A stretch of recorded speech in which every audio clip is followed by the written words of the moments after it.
രാജ്യം കണ്ട ഏറ്റവും പ്രഗത്ഭനായ ഭരണാധികാരി എന്ന് വിശേഷിപ്പിക്കാൻ കഴിയുന്ന വ്യക്തിത്വത്തിനുടമയാണ് ഡോക്ടർ മൻമോഹൻ സിംഗ്. 10 വർഷക്കാലം രാജ്യത്തിന്റെ പ്രധാനമന്ത്രി എന്ന നിലയിലും 5 വർഷക്കാലം ധനമന്ത്രി എന്ന നിലയിലും റിസർവ് ബാങ്ക് ഓഫ് ഇന്ത്യയുടെ ഗവർണർ, പ്ലാനിംഗ് കമ്മീഷന്റെ ഡെപ്യൂട്ടി ചെയർമാൻ തുടങ്ങിയിട്ടുള്ള ഭരണഘടനാ പദവികളിൽ ഇരുന്നുകൊണ്ട് രാജ്യത്തിന്റെ സാമ്പത്തിക പുനരുജ്ജീവന പ്രക്രിയയിൽ രാജ്യത്തിന്റെ പുരോഗതിയിൽ നിസ്തുലമായ സംഭാവന നൽകിയ ഭരണാധികാരിയായിരുന്നു ഡോക്ടർ മൻമോഹൻ സിംഗ്.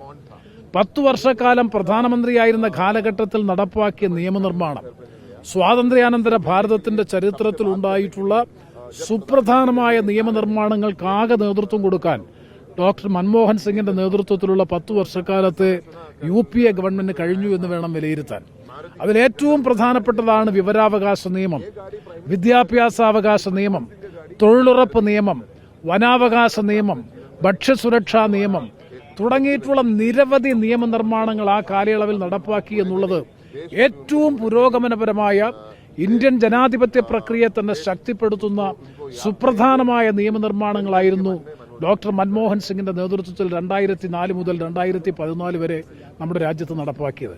അപ്പോൾ ആ നിലയിൽ അദ്ദേഹം തന്നെ സൂചിപ്പിച്ചു, അദ്ദേഹത്തിന്റെ ജീവിത കാലഘട്ടത്തിൽ ചരിത്രം എന്നോട് ദയാപൂർവമായ നീതി പുലർത്തും എന്ന് അദ്ദേഹം പ്രഖ്യാപിച്ചത് അക്ഷരാർത്ഥത്തിൽ ശരിയായിരിക്കുന്നു. ഇന്ന് ലോകം ഒന്നാകെ അദ്ദേഹത്തിന്റെ അത്ഭുതകരമായ വിസ്മയകരമായ നേട്ടങ്ങളെ വിലയിരുത്തുന്നു.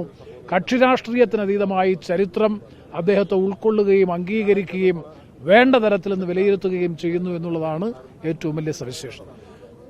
അരുൺ, NK പ്രേമചന്ദ്രൻ MP ഇപ്പോൾ സംസാരിക്കുകയായിരുന്നു. ഇപ്പോൾ വിലാപയാത്ര ആരംഭിക്കാൻ പോകുന്നു, എങ്ങനെ ഓർക്കുന്നു? ഡോക്ടർ മൻമോഹൻ സിംഗിനെ ഓർക്കുമ്പോൾ ഒരുപാട് അനുഭവങ്ങൾ പങ്കുവെക്കാനുണ്ട്.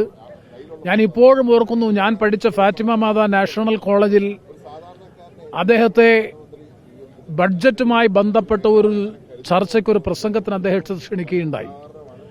അദ്ദേഹം അവിടെ നടത്തിയ പ്രസംഗം നടത്തുന്നതിന് മുമ്പായി ആ കോളേജിന്റെ പ്രിൻസിപ്പൽ അദ്ദേഹത്തെക്കുറിച്ച് സ്വാഗതം ആശംസിച്ചുകൊണ്ട് പറഞ്ഞത്, രാജ്യത്തിന്റെ പ്രധാനമന്ത്രിയാകാൻ സർവ്വതാ യോഗ്യനായിട്ടുള്ള ഒരാളാണ് ഡോക്ടർ മൻമോഹൻ സിംഗ് നമ്മുടെ മുഖ്യാതിഥിയായി ഇന്ന് ഫാത്തിമ കോളേജിൽ ഈ ചടങ്ങിൽ പങ്കെടുക്കുന്നത്.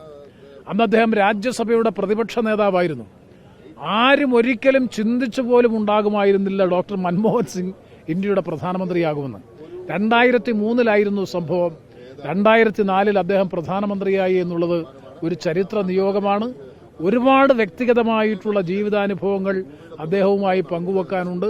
ഞാനിപ്പോഴും ഓർക്കുന്നു, എൻ്റെ മകന്റെ വിവാഹ സൽക്കാര ചടങ്ങ് ഡൽഹിയിൽ നടന്നപ്പോൾ അനാരോഗ്യമുണ്ടായിട്ട് പോലും അതിനെ അതിജീവിച്ചുകൊണ്ട് ആ ചടങ്ങിൽ പങ്കെടുത്തു എന്ന് മാത്രമല്ല, മുൻ ധനമന്ത്രിമാരായിട്ടുള്ള P. ചിദംബരം, അതുപോലെ തന്നെ നിർമ്മലാ സീതാരാമൻ തുടങ്ങിയവരുമായി ഏതാണ്ട് 1 മണിക്കൂർ നേരം അദ്ദേഹം അവിടെ ചെലവഴിച്ച് സന്തോഷം പങ്കുവച്ച് പോയ അനുഭവം കൂടി ഞാൻ ഈ അവസരത്തിൽ പങ്കുവെക്കാൻ ആഗ്രഹിക്കുകയാണ്. വളരെ ലളിതവും സത്യസന്ധവും വിനയാന്വിതവുമായ പൊതുജീവിതം നയിക്കുകയും മികവുറ്റ ഭരണം രാജ്യത്തിന് കാഴ്ചവെക്കുകയും ചെയ്ത ഒരു ഭരണകർത്താവ് എന്ന നിലയിൽ ചരിത്രമുള്ളിടത്തോളം കാലം ഡോക്ടർ മൻമോഹൻ സിംഗ് സ്മരിക്കപ്പെടും എന്ന് തന്നെയാണ് എൻ്റെ വ്യക്തമായ വിശ്വാസം.